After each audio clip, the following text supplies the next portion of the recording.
하소서. 경배하세.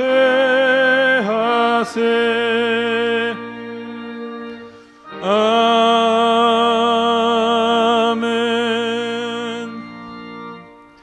오라 우리가 여호와께 노래하며 우리의 구원의 반석을 향하여 즐거이 부르자. 감사함으로 그 앞에 나아가며 서로 그를 향하여 즐거이 부르자. 여호와는 크신 하나님이시요 모든 신의 크신 왕이시로다.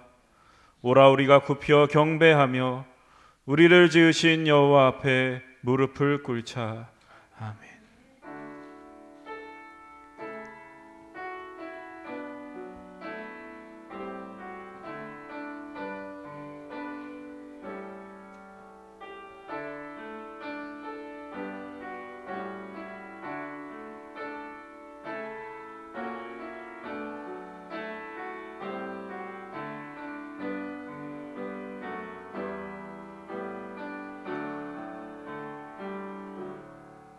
하나님 아버지, 한 주간도 지켜주신 은혜에 감사드립니다.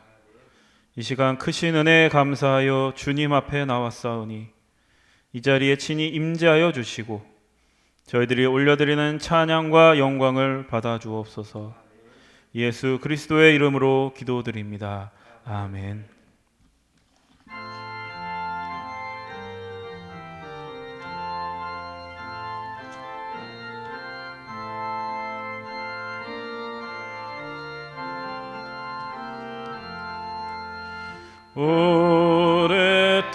오랫동안 기다리던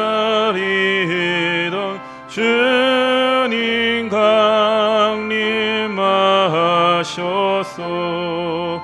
죄에 매인 백성들을 자유 얻게 하시네. 주는 우리 소망이요 힘과 위로 되시니 오래 기다리던 백성 많은 복을 받겠네.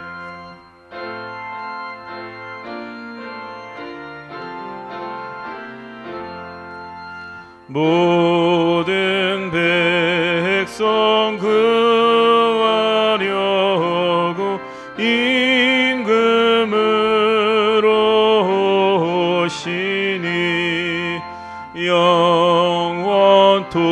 영원토록 우리들을 친히 다스리시네. 죄로 상한 우리 마음 은혜로써 고치고 주의 빛난 보좌 앞에 이르도록 하소서.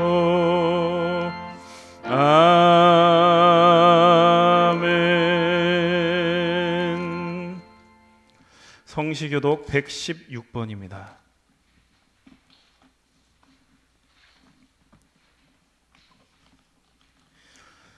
이새의 줄기에서 한 싹이 나며 그 뿌리에서 한 가지가 나서 결실할 것이요 그의 위에 여호와의 영 곧 지혜와 총명의 영이요 모략과 재능의 영이요 지식과 여호와를 경외하는 영이 강림하시리니 그가 여호와를 경외함으로 즐거움을 삼을 것이며 그의 눈에 보이는 대로 심판하지 아니하며 그의 귀에 들리는 대로 판단하지 아니하며 공의로 가난한 자를 심판하며 정직으로 세상에 겸손한 자를 판단할 것이며 그의 입에 막대기로 세상을 치며 그의 입술의 기운으로 악인을 죽일 것이며 공의로 그의 허리띠를 삼으며 성실로 그의 몸에 띠를 삼으리라. 그때에 이리가 어린 양과 함께 살며 표범이 어린 염소와 함께 누우며 송아지와 어린 사자와 살진 짐승이 함께 있어 어린아이 암소와 곰이 함께 먹으며 그것들의 새끼가 함께 엎드리며 사자가 소처럼 풀을 먹을 것이며 젖먹는 아이가 독사의 구멍에서 장난하며 젖된 어린아이가 독사의 물에 손을 넣을 것이라. 내 거룩한 산 모든 곳에서 해됨도 없고 상함도 없을 것이니 이는 물이 바다를 덮음같이 여호와를 아는 지식이 세상에 충만할 것임이니라. 그날에 이새의 뿌리에서 한 싹이 나서 만민의 기치로 설 것이요 열방이 그에게로 돌아오리니 그가 거한 곳이 영화로우리라. 아멘.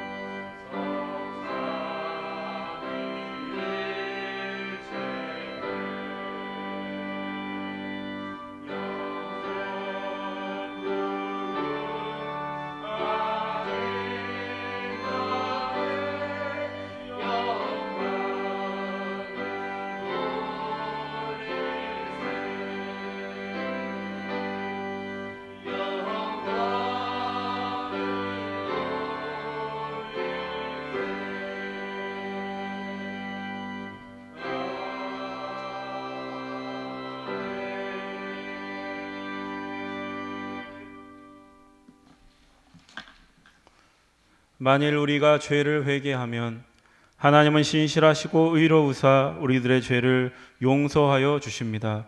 믿습니까? 이제 우리의 중심을 아시는 하나님께 진심으로 회개의 기도를 드립시다. 주님, 이 시간 주님 앞에 저희들의 죄를 고백합니다. 주님께서 저희를 귀히 여기신 것처럼 다른 이들을 귀하게 여기지 못했습니다. 주님께서 저희의 빚을 탕감해 주신 것처럼 다른 이들에게 자비를 베풀지 못했습니다. 주님께서 저희에 대해 오래 참아 주신 것처럼 다른 이들을 끝까지 기다려 주지 못했습니다. 주님께서 저희를 위해 스스로 낮아지신 것처럼 이웃을 위해 기꺼이 낮아지지 못했습니다. 주님, 하나님의 얼굴을 외면하고 살았던 저희들을 불쌍히 여겨 주옵소서. 이 시간 우리들이 알고도 지은 죄, 모르고 지은 죄, 실수하여 지은 죄, 연약하여 지은 죄까지 회개하오니 동이 서에서 먼 것처럼 우리를 우리의 죄에서 멀리 옮겨 주옵소서. 예수 그리스도의 이름으로 기도드립니다. 아멘. 진정으로 죄를 뉘우치고 죄사함 받기를 원하는 사람들에게 주시는 하나님의 은총의 말씀을 들으십시오. 여호와께서 말씀하시되 오라 우리가 서로 변론하자. 너희의 죄가 주홍 같을지라도 눈과 같이 희어질 것이요 진홍같이 붉을지라도 양털같이 희게 되리라. 아멘. 이제 우리가 하나님의 말씀과 그리스도의 공로에 의지하여 회개한 모든 죄는 용서받은 것을 믿으시기 바랍니다. 영광 영광 할렐루야 영광 영광 할렐루야 영광 영광 할렐루야 곧 승리하리라. 성도 여러분, 다 함께 사도신경의 말씀으로 신앙 고백하십시다. 전능하사 천지를 만드신 하나님 아버지를 내가 믿사오며 그 외아들 우리 주 예수 그리스도를 믿사오니 이는 성령으로 잉태하사 동정녀 마리아에게 나시고 본디오 빌라도에게 고난을 받으사 십자가에 못 박혀 죽으시고 장사한 지 사흘 만에 죽은 자 가운데서 다시 살아나시며 하늘에 오르사 전능하신 하나님 우편에 앉아 계시다가 저리로서 산자와 죽은 자를 심판하러 오시리라. 성령을 믿사오며 거룩한 공예와 성도가 서로 교통하는 것과 죄를 사하여 주시는 것과 몸이 다시 사는 것과 영원히 사는 것을 믿사옵나이다. 아멘. 이제 우리를 구원하신 하나님께 할렐루야로 영광 올려드립시다. 할렐루야, 할렐루야. 그리스도의 평화가 여러분과 함께 하시기 바랍니다. 석교가족 여러분, 우리는 구원받은 하나님의 자녀들입니다. 옆에 있는 분들과 평화의 인사를 나누십시오. 그리스도의 평화가 함께 하시기를 바랍니다. 다 함께 감사의 기도 드리겠습니다. 이 어두운 세상에 빛으로 오신 주님, 대림절 두 번째 주일에 저희들을 예배 자리로 불러주시니 감사드립니다. 오늘도 참된 빛을 기다리며 그 빛을 갈망하는 마음으로 주님 앞에 나왔습니다. 저희들이 이렇게 빛을 갈망하는 것은 우리가 사는 이 세상이 그만큼 어둡기 때문입니다. 현실의 막막함, 불안함, 또 우리의 조급함, 우리의 두려움들이 우리의 마음을 지배하고 있습니다. 우리의 자리를 묵묵히 감수하기보다는 서로에게 책임을 전가하고 자비를 베풀기보다는 서로를 쉽게 판단하고 증오하는 세상을 볼 때마다 우리 속 안에는 여전히 희망이 없음을 인정하지 않을 수가 없습니다. 그러나 하나님은 이 세상을 포기하지 않으시고 예수 그리스도를 통하여 이 세상 속으로 들어오셨습니다. 우리 각각의 삶의 자리로 오셔서 소망이 없는 그 자리마다 새로운 기회를 주셨습니다. 주님, 저희들 대림절을 보내며 이 어두운 세상에 빛으로 오실 그리스도만이 우리의 유일한 소망이시며 그리스도를 통해 드러난 그 하나님의 사랑에 동참하는 것만이 우리의 유일한 살 길임을 이 예배를 통하여 깨닫게 하여 주옵소서. 오늘 말씀을 전하실 목사님을 통하여 저희들 새로운 소망을 품게 하여 주시고 이 어두운 세상을 이길 수 있는 힘과 용기와 지혜를 허락하여 주옵소서. 그렇게 역사하실 하나님을 기대하며 예수 그리스도의 이름으로 기도드립니다. 아멘.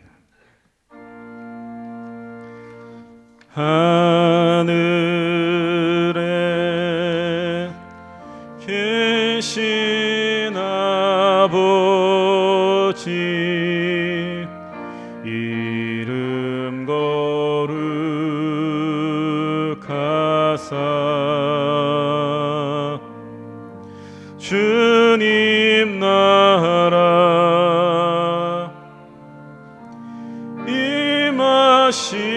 임하시고 뜻이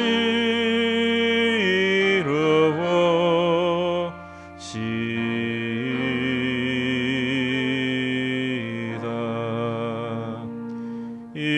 일용할 양식 주시고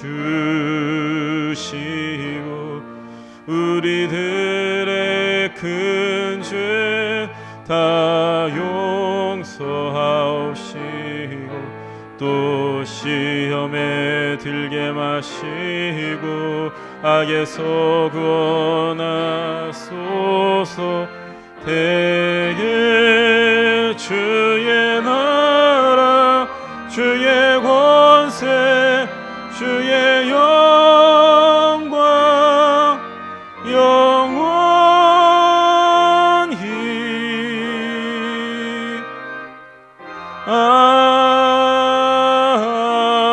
아멘. 이제 마음과 뜻과 정성을 다하여 준비한 예물을 드리십시다. 각각 그 마음에 정한 대로 할 것이요 인색함으로나 억지로 하지 말지니 하나님은 즐겨내는 자를 사랑하시느니라. 아멘.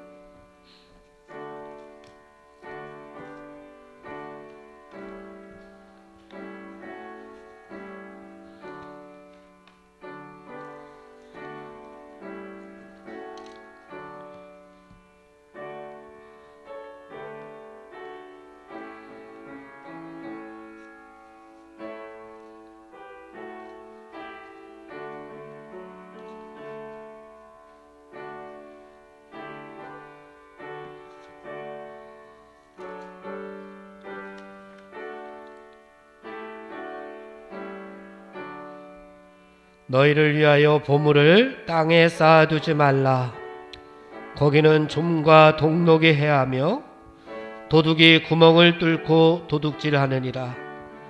오직 너희를 위하여 보물을 하늘에 쌓아두라. 거기는 좀이나 동록이 해하지 못하며 도둑이 구멍을 뚫지도 못하고 도둑질도 못하느니라. 아멘.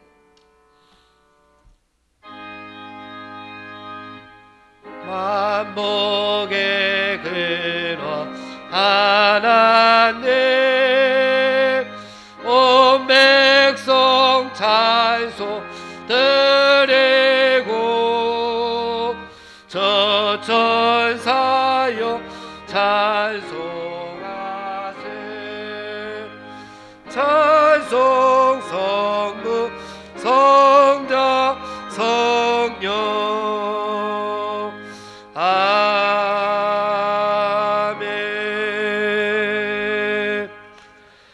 하나님 감사합니다. 지금까지 저희들을 지켜주시고 보호하여 주시고 인도하여 주시고 하나님의 품속에 품어주심을 감사드립니다. 어린 양이 엄마의 품을 떠나거나 목자의 품을 떠나게 되면 맹수와 막닥뜨릴 수밖에 없고 먹을 것이 없어 울음을 터뜨릴 수밖에 없는 상황에 이르게 됩니다. 우리를 늘 품어주시는 목자 되신 하나님을 깨닫게 하셔서 감사함으로 하나님 앞에 예배드리며 봉헌하게 하시니 감사합니다. 우리의 모든 것들을 하나님 받아 영광으로 사용하여 주시옵소서. 우리가 가지고 있는 예물을 받아 주옵소서. 우리가 가지고 있는 시간들을 받아 주옵소서. 우리가 가지고 있는 건강함을 받아 주시옵소서. 우리가 가지고 있는 재능과 지식을, 지혜를, 용기를, 겸손과 순종을 받아 주시옵소서. 하나님 나라에서 모든 것들이 귀하게 쓰임받게 하여 주옵소서. 11조 예물을 드린 손길들, 일천번제와 감사 예물과 주일 예물과 우리가 알지 못하는 갖가지 마음의 소원을 담아 하나님 앞에 드렸습니다. 이 모든 것들이 하나님 나라에서 이 땅으로 그 뜻이 이루어지게 하여 주시옵소서. 우리는 하늘의 것과 이 땅의 것으로 평강과 평화를 누리게 하여 주옵소서. 예수님의 이름으로 감사하며 기도하옵나이다. 아멘. 소식과 소개의 말씀을 드리겠습니다. 오늘은 대림절 두 번째 주일입니다. 대림절은 몇째 주까지 있죠? 네 번째 주까지 있습니다. 성탄절 오기 전 네 번째 주, 첫 주, 둘째 주, 셋째 주, 넷째 주 해서 예수님의 성탄절을 기다리는 기간입니다. 우리 학생들, 청년들에게는 대림절 묵상집을 여러분들에게 나누어 드렸을 겁니다. 우리 출석하지 못하는 분들에게는 편지로 제가 보내드렸는데요. 주님을 기다리며 나의 주님, 나의 하나님, 여러분들 하루에 하나씩 꼭 묵상하셔서 이 땅에 빛으로 오신 예수님을 기다리는 우리 젊은이들이 되시기를 바랍니다. 준서 돌아왔어요. 받아가세요. 반송함에 넣나 봐, 준서요.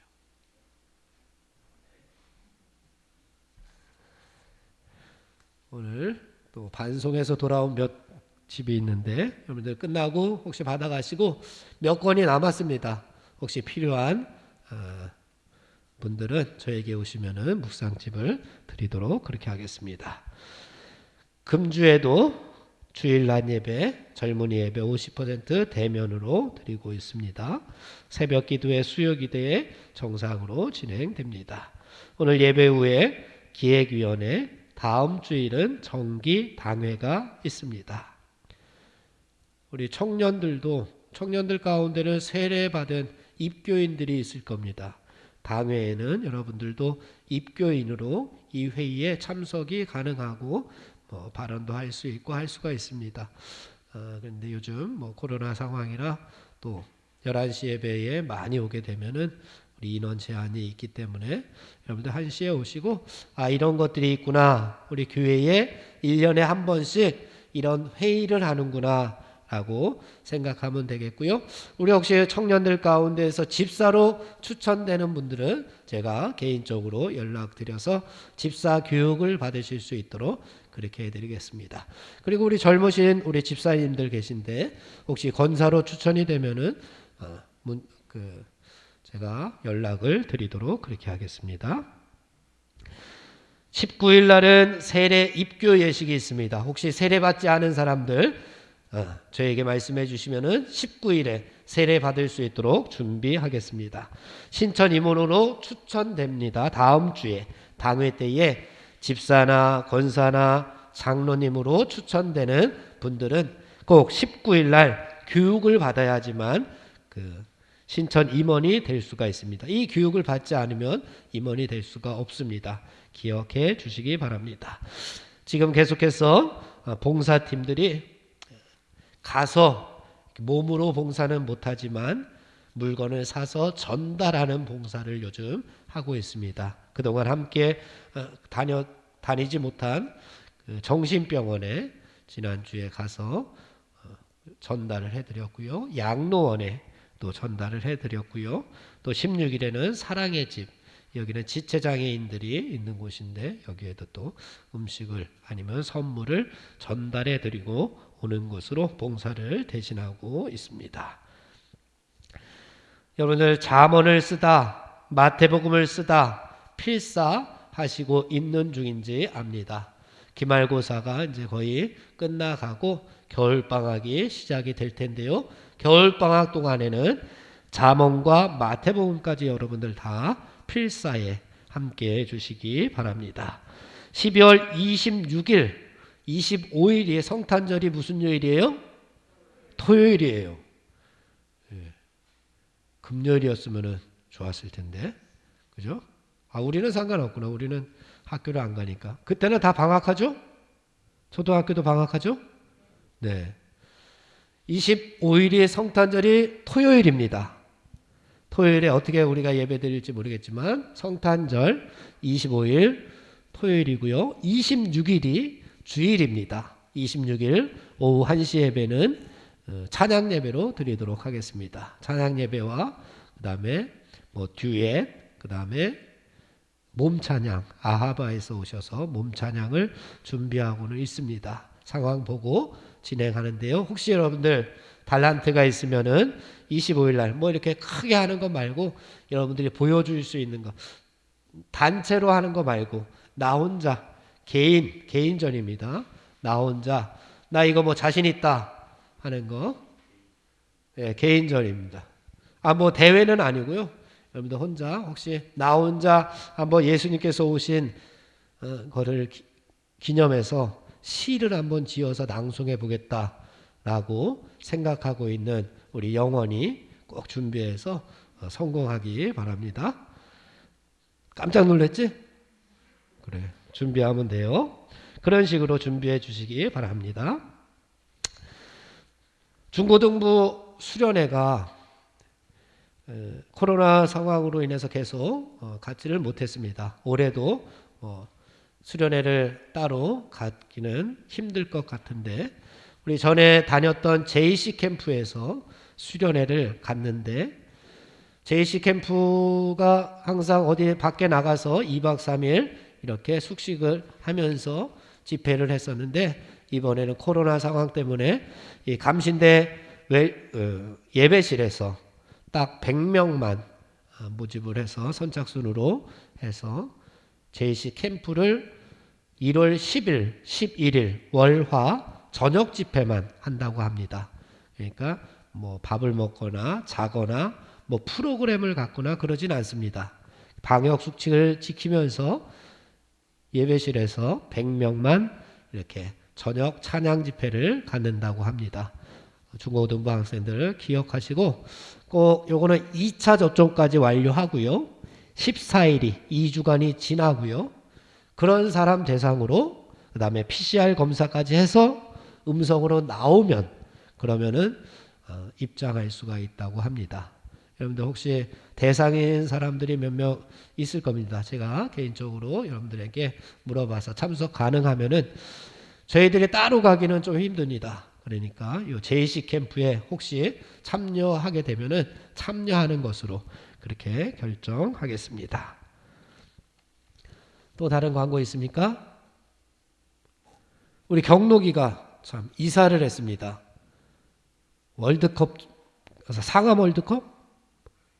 아니, 어디라 그랬죠, 아까? 예?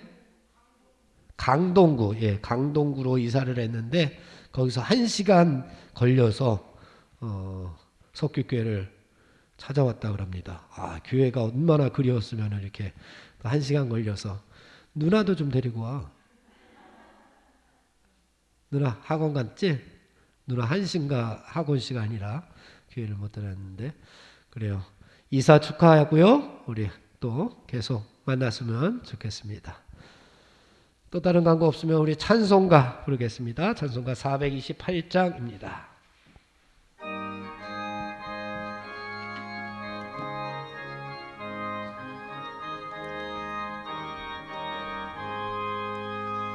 내 영혼의 빛비시니 주 영광 찬란해 이 세상 어떤 빛보다 이 빛 더 빛나네 주의 영광 빛난 광채 내게 비춰 주시옵소서 그 밝은 얼굴 배울 때 나의 영혼 기쁘다 내 영혼에 노래 있으니 주 찬양합니다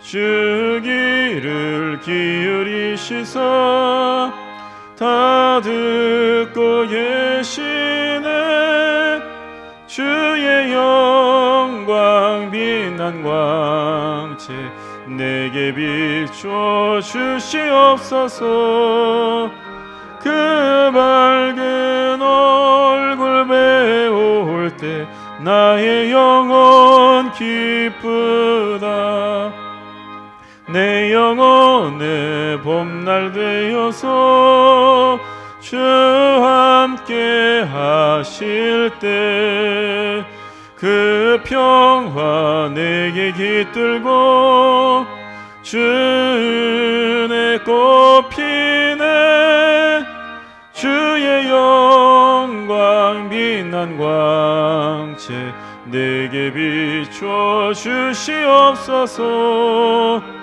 그 밝은 얼굴 배울 때 나의 영혼 기쁘다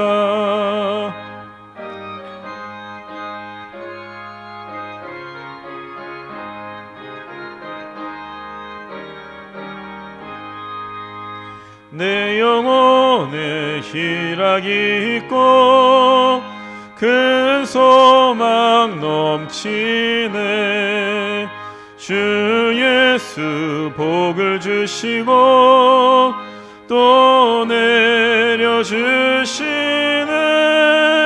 주의 영광 빛난 광채 내게 비춰 주시옵소서 그 밝은 얼굴 배울 때 나의 영혼 기쁘다. 오늘 우리에게 주시는 하나님의 말씀, 누가복음 5장 3절에서 11절까지의 말씀을 들으십시오. 이는 만군의 여호와 하나님의 말씀입니다. 예수께서 한 배에 오르시니 그 배는 시몬의 배라. 육지에서 조금 떼기를 청하시고 앉으사 배에서 무리를 가르치시더니 말씀을 마치시고 시몬에게 이르시되 깊은 데로 가서 그물을 내려 고기를 잡으라. 시몬이 대답하여 이르되 선생님, 우리들이 밤이 새도록 수고하였으되 잡은 것이 없지만은 말씀에 의지하여 내가 그물을 내리리이다 하고, 그렇게 하니 고기를 잡은 것이 심히 많아 그물이 찢어지는지라. 이에 다른 배에 있는 동무들에게 손짓하여 와서 도와달라 하니 그들이 와서 두 배의 채움에 잠기게 되었더라. 시몬 베드로가 이를 보고 예수님의 무릎 아래에 엎드려 이르되 주여, 나를 떠나소서, 나는 죄인이로소이다 하니, 이는 자기 및 자기와 함께 있는 모든 사람이 고기 잡힌 것으로 말미암아 놀라고 세베대의 아들로서 시몬의 동업자인 야고보와 요한도 놀랐음이라. 예수께서 시몬에게 이르시되 무서워하지 말라. 이제후로는 내가 사람을 취하리라 하시니 그들이 배들을 육지에 대고 모든 것을 버려두고 예수님을 따르니라. 아멘. 성령이여 우리 성경 읽을 때 그 속에서 빛을 보게 하소서. 아멘.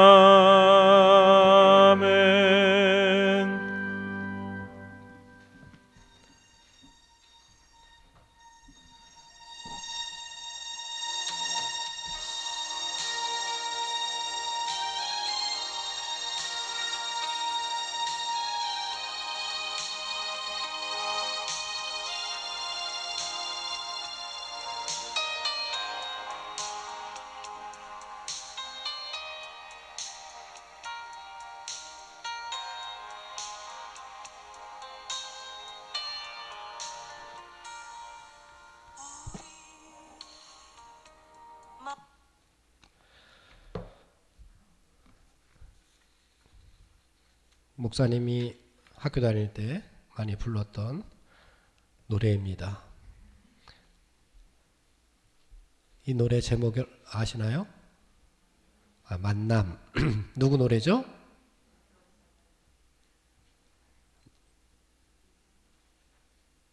현우는 누구 노래인지 아세요? 모르죠? 그래요. 학생들은 누구 노래인지 모를 것 같아요. 지민이 누구 노래인지 아세요? 모르죠? 준서 알아요? 모르죠. 오집사님 혹시 누구 노래인지 아시나요? 노사연 노래죠. 같은 세대인 것 같아요. 다 김혜진 집사님이나 다 같은 세대. 노사연, 여러분 노사연 누군지 아나요? 이제 노사연 하면 누군지 이제 알겠죠. 노사연이 부른 만남이라고 하는 노래입니다. 우리 만남은 우연이 아니야. 그것은 우리의 바람이었어 라고 시작하는 그런 만남이라고 하는 노래입니다. 사람이 세상을 살아가다 보면은 죽을 때까지 누군가와 만나면서 살아가게 되어 있습니다. 우리가 어디 저기 화성에 가서 혼자 살지 않는 이상, 어디 무인도에 가서 혼자 살지 않는 이상, 우리는 태어날 때부터 죽을 때까지 누군가를 만나면서 살아갑니다. 그 만남 가운데 가장 중요한 만남은 세 가지다라고 정리를 많이들 하고 있습니다. 무슨 만남이 중요할까요? 먼저는 혈연의 만남이 중요합니다. 피부치의 만남. 누구와의 만남이죠? 엄마, 아빠, 그리고 엄마, 아빠는 내 자식들. 이런 혈연의 만남이 참 중요합니다. 부모를 잘 만나야 하고 자식들을 잘 만나야 합니다. 두 번째는 누구와의 만남이 또 중요할까요? 예, 친구와의 만남이 참 중요합니다. 이것은 이웃이라고 하는 만남입니다. 친구뿐만 아니라 나하고 동시대를 살아가고 있는 나의 이웃들, 지금 내가 학교에 있으면 학교 친구들, 직장에 있으면 직장 동료들, 교회에 있으면 교회의 믿음의 동역자들, 또 길거리를 가다가 보면은 길에서 만나는 사람들, 그 사람들과의 만남도 중요합니다. 언제 어느 순간 내 옆에서 길 가는 사람이 나의 발을 걸어서 나를 넘어뜨릴지 모르잖아요. 그런 사람 여러분 만나봤습니까? 아직 못 만났어요? 예, 혹시 만날 수도 있잖아요. 혹시 옆에 있는 사람이 아무것도 아닌데 총을 들고서 그 총을 나에게 겨누고 있을 수도 있는 거예요. 여태까지 그런 만남이 없었다면 우리는 참 행복한 그런 만남을 이어온 겁니다. 여러분 행인 가운데서 여러분에게 해코지 하는 사람이 없었다면 그런 만남, 친구의 만남 참 중요합니다. 경록이가 오늘 예배에 온 이유가 예배를 사모하는 마음도 있었지만 또 친구도 보고 싶은 마음도 있었을 거란 말이에요. 그죠? 예, 예배를 사모하는 마음이 먼저 컸겠지만 또 친구의 만남도 소중합니다. 또 어떤 만남이 있을까요? 세상을 살아가면서 또 중요한 만남이 혜원아? 무슨 만남이 있지? 남자친구와의 만남? 이라기보다는 한 단계 더 나아가서 배우자와의 만남이 참 중요합니다. 배우자의 만남. 아내의 내조로 성공한 남편이 있는가 하면 또 남편의 외조로 성공한 아내도 있습니다. 그런가 하면 남편 때문에 일평생 속상하고 불행한 아내가 있는가 하면 아내 때문에 불행해진 남편도 있습니다. 그래서 부부지간은 철천지 왼수지간이다 라고 이야기들을 하지만 또 그 이면에 없으면 못 살겠는 그런 기쁨과 행복을 가져다 주는 부부가 있습니다. 부부의 만남도 이렇게 소중합니다. 혈연의 만남, 친구, 이웃과의 만남, 그리고 부부의 만남, 이 모든 것들이 다 중요합니다. 어떤 만남을 가지고 있느냐에 따라서 일생이 좌우가 됩니다. 어떤 친구를 만나느냐, 어떤 이웃을 만나느냐, 어떤 부모님을 만나냐, 어떤 남편을, 아내를, 부부를 만나느냐에 따라서 내 인생이 달라집니다. 그래서 여러분들 시간이 지나면은 야, 내가 학교 다닐 때 저 친구들 말고 주원이 말고 성현이 말고 내가 다른 친구들을 사귀었으면 어떤 사람이 되었을까? 내가 저 선생님 말고 다른 선생님을 만났으면 어떤 사람이 되었을까? 내가 저 목사님 말고 다른 목사님을 만났으면 내가 어떤 사람이 되었을까? 내가 우리 엄마 아빠 말고 다른 엄마 아빠를 만났으면 어떤 사람이 되었을까? 내가 저 남편 말고 다른 남편을 만났으면 이런 거는 생각하면 안 될 것 같은데 여하튼 다른 사람과의 만남을 우리가 가졌다면 어떤 인생이 되었을지 모릅니다. 인생이 아마 바뀌어 있을 거란 말이에요. 지금 만남이 소중하지만 여러분은 어떻습니까? 어떤 만남을 가지고 있습니까? 참 행복한 만남을 가지고 있나요? 혈연적으로 이웃과의 또 부부과의 또 친구 간에 어떤 만남을 가지고 있습니까? 참 행복하고 즐겁고 막 좋아서 죽을라 그러는 그런 관계 가운데 있나요? 요즘은 그런 관계를 무슨 관계라고 그러죠? 네, 깐부 관계라고 그러죠. 네. 예전에 MBC 문화방송에 1990년도부터 2005년까지 15년 동안 로고송이 있었는데 여러분들도 혹시 알 수 있을 겁니다. 만나면 좋은 친구 MBC 문화방송 기억나나요? 요즘은 그거 안 하더라고요. 예, 만나면 좋은 친구인데 왜 괜히 만나면 좋은 친구들 있잖아요. 그죠? 그런데 왜 괜히 만나면은 한번 즐겁고 유쾌하고 막 깔깔깔깔 거리는 그런 친구들 있잖아요.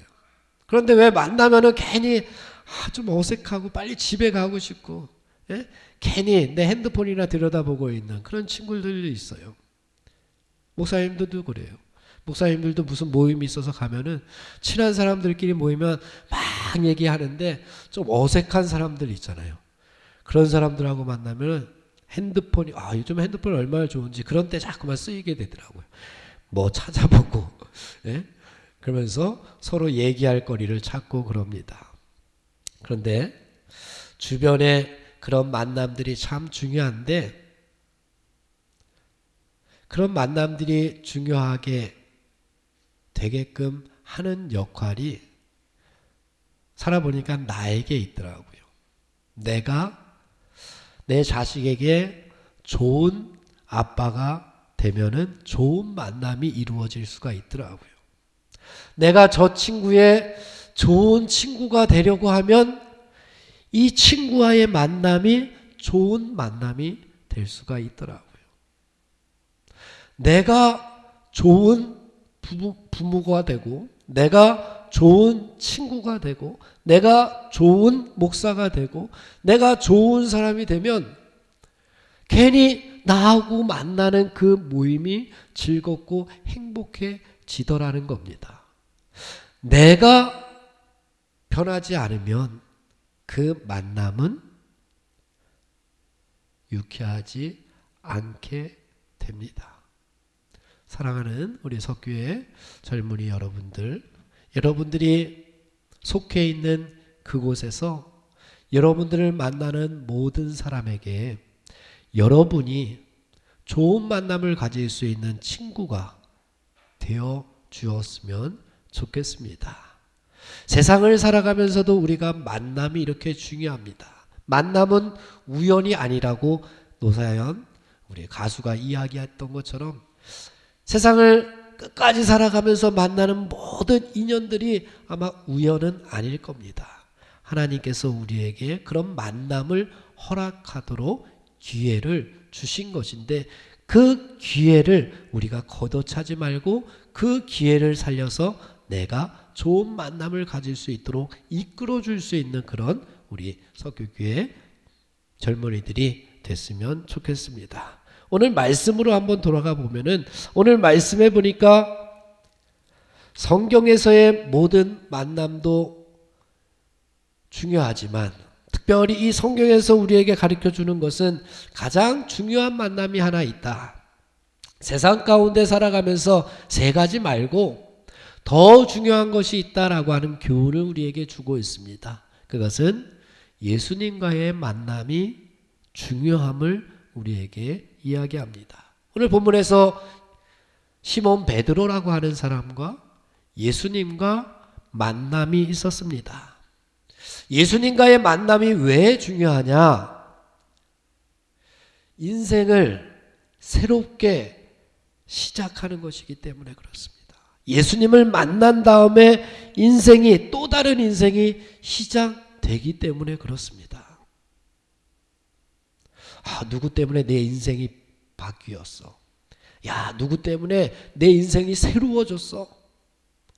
이렇게 이야기하는 것처럼 여러분 예수님을 만나게 되면 인생이 새롭게 바뀌어져야 됩니다.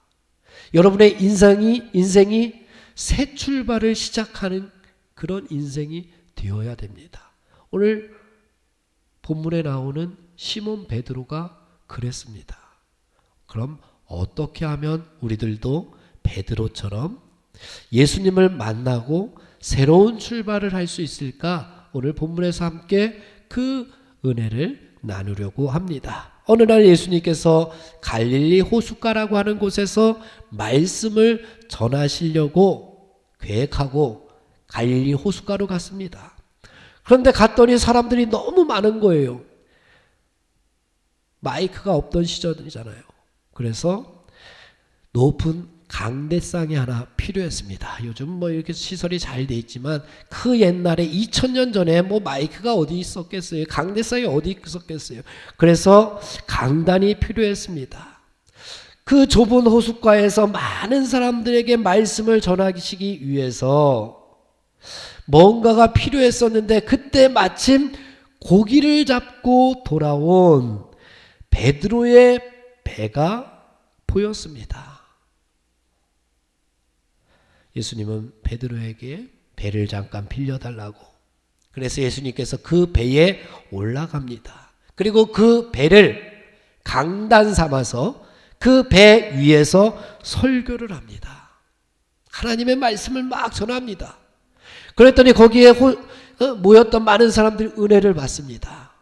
예수님의 이름으로 그때는 예수님의 이름으로 기도하면 안 됐죠. 예수님께서 마지막으로 기도하시고 설교가 끝났습니다. 설교가 다 끝나고 예수님께서 배를 빌려준 베드로에게 고마움의 표시로 물고기를 잡아줍니다. 베드로의 직업이 뭐죠? 어부입니다. 어부에게 물고기를 잡아줍니다. 그것도 그물이 찢어질 정도로 잡아주어서 저 옆에서 있던 친구 배까지 불러서 두 배에 가득 잡히게 되는 그런 놀라운 일이 일어난 사건이 오늘 말씀입니다. 이 만남의 사건에서 우리가 먼저 생각해 볼 것은 베드로라고 하는 사람이 예수님을 어떻게 만났는가 하는 거예요. 예수님을 여러분은 어떻게 만났나요? 처음에 여러분은 예수님을 어떻게 만났나요? 저는 예수님을 어떻게 만났는지 몰랐어요. 저도 어렸을 때부터 나 엄마 뱃속에서부터 다녔어. 그러는 사람 있잖아요. 성원아, 엄마 뱃속에서부터 다녔어. 이러는 사람 있어요. 성원이 벌써 교회 몇 년 다녔다고? 10년이 넘었대요. 벌써 교회 다닌 지가. 그죠? 아빠한테 자랑하던데 벌써 10년이 넘었다고. 예수님을 어떻게 만났는지 몰랐어요. 저도. 왜? 어렸을 때부터 다녔기 때문에. 내 생각이 없던 그 조금 했을 때부터 다녔으니까 내가 어떻게 예수님 만났지? 라고 하는 그런 기억이 없었어요. 그런 체험이 없었어요. 혹시 여러분은 어떻게 예수님을 만났나요? 아니면 아직 못 만났나요? 아니면 만나고 있는 과정인가요? 베드로가 예수님을 어떻게 만났느냐? 5절에 보니까 베드로가 예수님에게 이런 호칭을 쓰고 있어요. 5절 한번 보세요. 무슨 호칭을 쓰고 있죠? 예? 5절에 선생님이라고 하는 호칭을 쓰고 있습니다. 우리가 예수님한테 선생님이라고 하나요? 안 그러잖아요. 이 이야기는 뭐냐 하면은 아직 예수님을 예수님으로 못 만난 거예요. 그냥 선생님이에요. 선생님은 뭐 하는 사람이에요? 수업하는 사람이에요. 뭐 하는 사람이에요, 선생님은? 맨날 공부하라 그러는 게 선생님이에요. 뭐 하는 사람이 선생님이에요? 잠깐만 뭔가 얘기하고 가르쳐주고 말씀을 가르쳐주는 랍비. 이 당시에 랍비가 바로 선생님입니다. 그런데 그 선생님이 8절에 보니까 무엇이라고 바뀌었느냐? 8절 한번 보세요. 그 예수님을 뭐라고 고백해요? 주여라고 고백합니다. 선생님이 갑자기 주여, 주가 무슨 주자예요? 주인 주자예요. 주인으로 바뀌었어요. 그냥 선생님이 칠판에다가 탁탁탁 말씀이 우리에게 가르쳐주던 그 선생님이 갑자기 뭐로 바뀐 거예요? 내 삶의 주인으로 바뀌어버렸어요. 이런 일이 어떻게 일어났을까요? 왜 선생님이 주인이 되었을까요? 자기의 삶의 주인으로 어떻게 베드로가 이렇게 고백할 수 있었을까? 예수님과의 만남이 이루어졌기 때문에 그렇습니다. 예수님과 만남이 이루어지지 않으면 이런 고백이 인생의 변화가 일어나지가 않을 거예요. 여러분들 예수님을 뭐라고 고백합니까?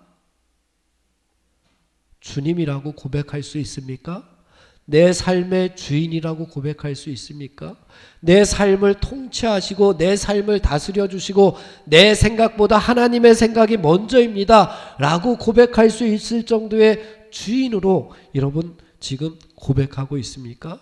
그러면 여러분은 예수님을 만난 것이나 다름이 없습니다. 하지만 그 예수님이 맨날 말씀이나 이야기하시고 우리에게 딱딱하게 똑바로 살아라, 천국 가기 위해서 이렇게 살아야지라고 하는 말씀만 전해주시는 분이라면, 나에게 자꾸만 부담만 주는 분이라면 우리는 그분을 아직도 선생님이라고 부를 수밖에 없을 겁니다. 그러나 베드로는 그 선생님을 이제는 주인으로 모시게 되었습니다. 어떻게 그랬을까? 예수님이 물어봅니다. 고기를 많이 잡았니? 그랬더니 고기를 많이 못 잡았습니다. 야, 그러면은 너 깊은 데로 가서 한번 그물을 던져봐 라고 이야기를 해요.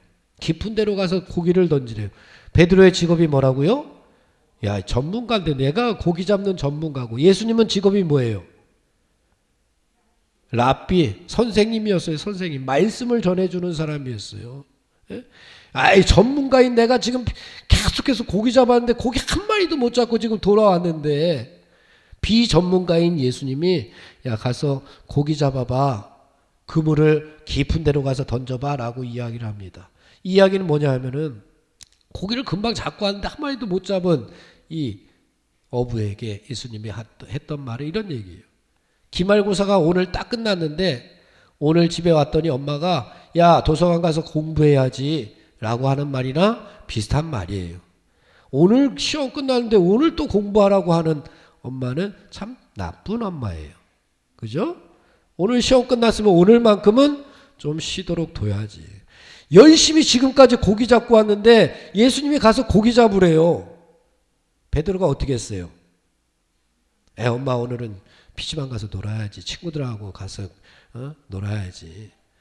베드로가 그렇게 얘기하지 않았어요. 베드로가 뭐라고 얘기해요? 내가 밤새 고생해서 한 마리도 못 잡아서 이렇게 돌아왔지만 그래도 선생님, 당신 말씀에 의지해서 내가 한번 가서 그물을 내려보겠습니다. 말씀에 의지해서 순종하는 마음으로 내가 그 말씀, 내가 정말 별로 인정하지 못하겠지만 그 말씀에 의지해서 한번 그물을 내려보겠습니다 라고 하는 베드로의 굉장한 순종이 여기에 담겨져 있습니다. 귀찮았을 거예요. 얼마나 귀찮았고요. 한 마리도 못 잡고 돌아왔는데 얼마나 고기도 못 잡았는데 얼마나 마음이 아프겠어요. 근데 귀찮았을 텐데, 그런데 놀라운 것은 그곳에, 순종했던 그곳에 기적이 일어났다는 사실입니다. 말씀이 귀찮더라도, 하나님의 말씀이 귀찮더라도 그 말씀에 순종했더니 그곳에 하나님의 기적이 일어났다는 거예요. 그곳에 예수 그리스도의 만남이, 진정한 만남이 일어났고 그곳에 선생님에서 주님으로 바뀌어지는 만남이 일어났다는 거예요. 하나님 말씀 얼마나 귀찮아요. 네?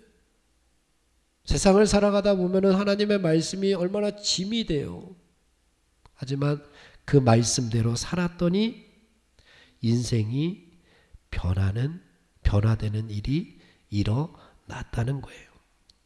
사랑하는 석교의 젊은이 여러분, 예수님과의 만남이 있으려면, 아니 선생님으로가 아닌 진정한 내 삶의 주님으로 예수님을 만나기 위해서는 먼저 이렇게 말씀에 순종할 수 있는 믿음이 있어야 됩니다. 베드로의 순종이 예수님과의 만남을 기적으로 인도했음을 우리가 꼭 기억하시고, 나도 예수님의 말씀에 조금 귀찮고 짜증 나더라도 순종의 믿음을 가져보시기를 바랍니다. 그러면 그곳에 예수님께서 베풀어 주시는 놀라운 기적을 만나게 되실 줄로 믿습니다. 또한 인생을 새롭게 하는 예수님과의 만남이 고백이 있는 만남이 되어야 됩니다. 신앙생활을 하는 데 있어서 고백이라고 하는 것은 참 중요합니다. 여러분들 고백이 얼마나 중요한지 알죠? 짝사랑은 참 마음만 아픕니다. 저도 학교 다닐 때에 짝사랑을 많이 해봤어요. 왜냐? 내가 못생겼고, 내가 키가 작고, 내가 왜소해 보이고, 내가 쟤보다는 못난 것 같으니까 짝사랑을 많이 하게끔 되더라고요. 많이 해봤지? 여러분들도 많이 안 해봤네요. 고백하지 않으면 누가 누구를 좋아하는지 모릅니다. 둘 중에는 누군가가 고백해야지만 만남이 이루어지는 거예요. 우리 믿음이나 신앙생활도 마찬가지예요. 고백을 해야 됩니다. 둘 중에 누군가는 고백해야 돼요. 예수님은 우리에게 날마다 고백합니다. 내가 너를 사랑한다. 하지만 우리는 예수님께 날마다 그 고백을 하고 있는지 한번 살펴보아야 됩니다.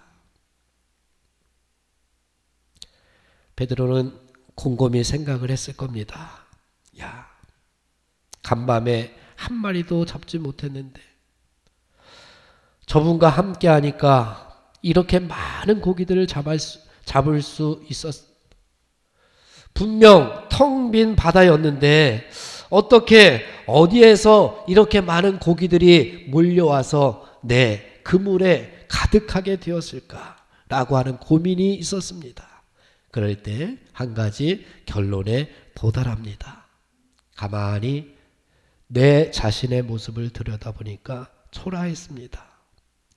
전문가라고 행세한 어부였던 나였는데 저 바다의 깊은 속도 알지 못하는 참 어리석은 인생이었구나. 내 경험, 내 지식으로는 모든 것을 알지 못하는구나. 자신의 부족을 깨닫게 되었습니다. 자신의 무능을 깨닫게 되었습니다. 그리고 예수님 앞에 나는 죄인이구나 라고 하는 것을 깨닫습니다. 그리고 베드로는 예수님 앞에 무릎을 꿇습니다. 그리고 고백합니다. 주님, 저는 죄인입니다. 주님 앞에 이런 고백을 하게 됩니다. 주님, 저는 죄인입니다. 이런 고백이 있을 때에 예수님께서 베드로를 진정한 제자로 인정해 주게 되었습니다. 그리고 베드로는 그 고백 뒤에 이런 결단으로 이어집니다. 11절 마지막 부분에 보니까 모든 것을 버려두고 예수님을 따르게 되었다라고 이야기하고 있습니다. 나는 이제 너를 위해서 이렇게 할게. 나는 우리의 만남이 있을 때마다 이렇게 할게. 라고 하는 고백이 여기에 있게 되었습니다. 예수님, 예전에 살던 그대로 살면서 예수님을 잘 섬기면 안 되겠습니까? 라고 하는 이야기가 아닙니다. 여러분들 여자친구가 생겼는데 예전에 여자친구 관계들 정리 안 하고 똑같이 그냥 너도 만나고 쟤도 만나고 다 만날게 라고 하면 그 여자친구가 좋아하겠습니까? 별로 안 좋아할 거 아니에요. 예수님, 이것은 제가 좀 바꾸기 어려우니까, 이 성질머리는 내가 좀 바꾸기 어려우니까 이대로 좀 내버려 두십시오. 요거는. 그것도 아닙니다. 예수님, 알겠습니다. 제가 예수님 말씀대로 살겠습니다. 제가 주님을 제 삶의 주인으로 모시고 살겠습니다. 이제부터는 예수님의 제자가 되겠습니다. 라고 하는 고백과 결단이 있어야 하지만 예수님과의 만남은 우리에게 소중한 만남이 될 수가 있습니다. 사람 하나 잘 만나면 우리 일생이 행복해질 수 있습니다. 여러분 한평생이 행복해질 수 있어요. 옆에 있는 사람 얼굴 한번 쳐다보세요. 뒤에 있는 사람 얼굴 한번 쳐다보세요. 저 사람 때문에 내 평생이 행복해질 수가 있을 겁니다. 저 사람 때문에, 저렇게 못생긴 사람 때문에도 내 한평생이 행복하게 될 수도 있습니다. 그러나 예수님을 만나면 영원히 행복할 수가 있습니다. 영원히 행복할 수 있는 방법, 예수님과의 만남. 12월달 성탄절이 오기 전에 그 예수님을 만나고 순종하고 고백하고 결단할 수 있는 우리 젊은이들이 되시기를 주님의 이름으로 축원을 드립니다. 자리에서 일어나겠습니다. 세상 가운데로 파송하겠습니다. 이제는 예수 그리스도의 군사와 종으로서 사명을 성취하기 위하여 세계 속으로 담대하게 나아가시기 바랍니다. 성령님의 도우심을 따라 최선을 다하겠습니다. 아멘.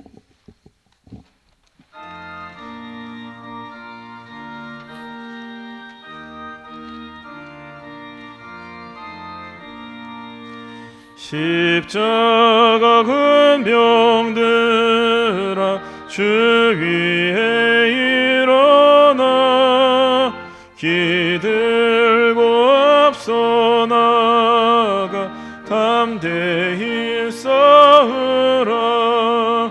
주께서 승전하고 영광을 얻도록 그 군대 거느리사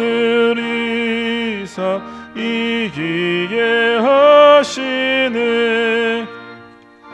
자가 군병들아 주 위에 일어나 그 나팔 소리 듣고 곧 나가 싸우라.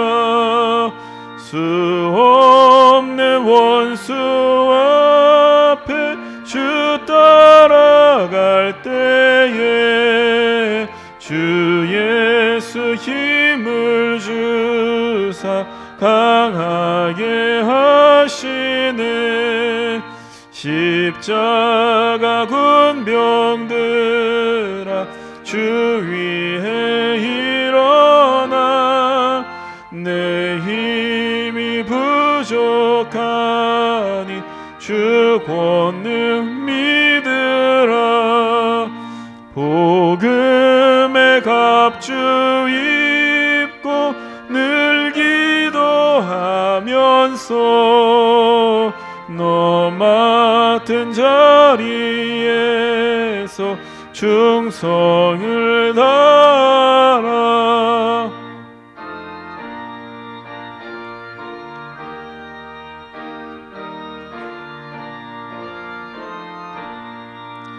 십자가 군병들아 주 위에 일어나 이날에 접전하고 곡해가 부르라. 승전한 군사들은 영생을 얻으며 영광의 주와 함께 왕 노릇하리라. 아멘.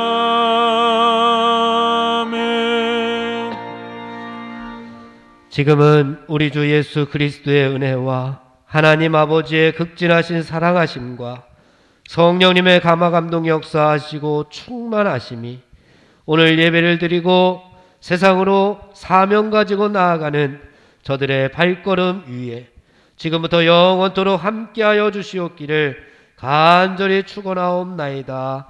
아멘.